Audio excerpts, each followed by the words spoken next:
Well, good evening, everybody. It's Adrian Bridge joining you on this Instagram Live to talk a little bit about the harvest. And I'm sitting here inside a Bedford truck because this is the vehicle of choice for many farmers in the Douro. It's a vehicle that has seen many years of good service, and this particular one is parked up inside the world of wine. But I want to talk to you about how the harvest is going in 2020, because this has been a complex year and a challenging year for our winemaking team and for our viticultural team. And the reason for this challenge is the same this year as it has been in a number of previous years, and that is that climatic change is causing stresses and strains in the Douro. It's a year when our harvest cycle, which always for us really begins when the vines come into life, or we have what's called bud burst. This year that happened on the 3rd of March, which is about 2 weeks earlier than usual. We've then had a series of challenges. We had a lot of rainfall and warmer conditions which promoted the potential for disease in April and May, followed by a little bit of oidium in June, and towards the end of June we had very extreme heat. And what that extreme heat tends to do, it's called the Queimada de São João, normally because it falls around the time of São João, which is, as most people who have been to Porto and enjoyed that wonderful festival in our city of São João know, this happens around the 23rd of June.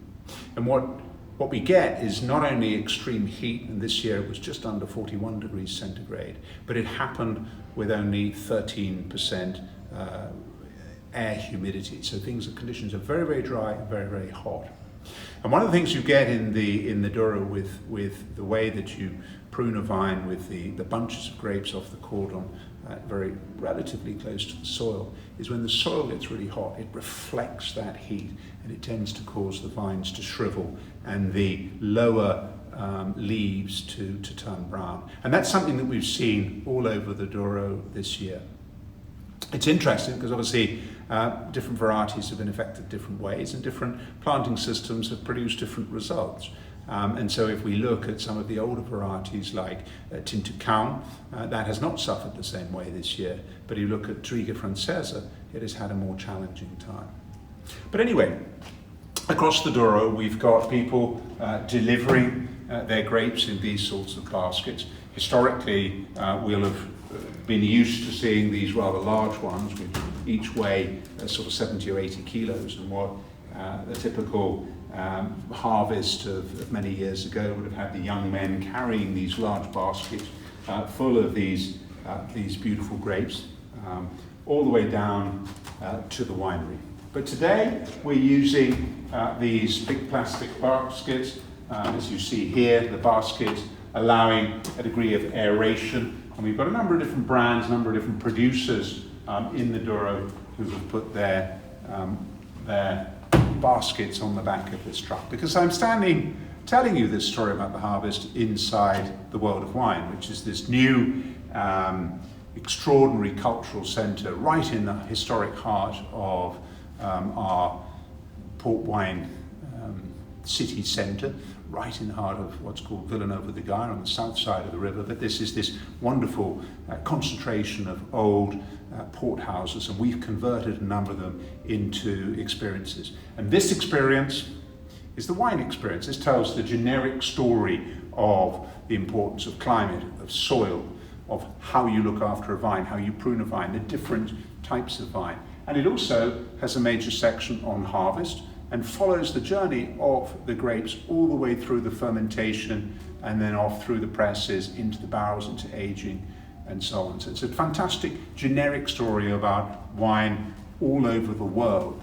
And it's really only in a couple of spaces that we get to a more specific story when we talk about Portugal itself, because Portugal's got this incredible variety. It's a relatively small country after all, 200 kilometers wide, 700 kilometers or so long, And yet within that you find extraordinary different soil types, extraordinary different grape variety types, extraordinary richness and diversity of the sorts of wines that can be made. Obviously for 300 or so years we've been turning beautiful grapes from the Douro Valley into port, and this year that's precisely what the team is doing. It's a challenging year. This heat that we've had has produced perhaps a 30% decline in the production, and right up towards the more extreme end of it, up towards the Spanish border where the heat was perhaps the most intense, farmers have really struggled to produce a yield. But the interesting thing is that we've also had many parts of the region sort of coming to maturity at the same time. So one of the biggest challenges that we've seen for the winemaking teams is all the farmers want to pick. They all want to pick and get those grapes in, because every day that they're left out in the heat, it reduces the volume of the grapes, and farmers get paid typically on weight. As a business, we have always tended to also try to pay them on the quality of the wines that we make from the grapes that they produce. So we've created this symbiotic relationship whereby we manage to help them grow better quality grapes that allows us to pay them more money, that allows us to make better quality wines, that reinvested back into that relationship, and we have this positive cycle going on. It's a year this year that's thrown some challenges, because what's interesting is we've seen a huge demand around the world for increased demand for dry white ports, for pink ports, a sort of Croft Pink, Chip Dry from Taylor Fladgate, Sirocco of Fonseca, all these aperitifs which are exploding all over the world. Perhaps as people in lockdown are looking for that little treat that they have before a meal. It's coincided, in fact, with an increased demand for things like reserve ports, bin 27 or the LBVs. Again, I suspect because people are in their houses together as families, wanting to prolong the meal, enjoy that conversation. Perhaps they're playing a game of cards or whatever families do, but enjoying that with a glass of port.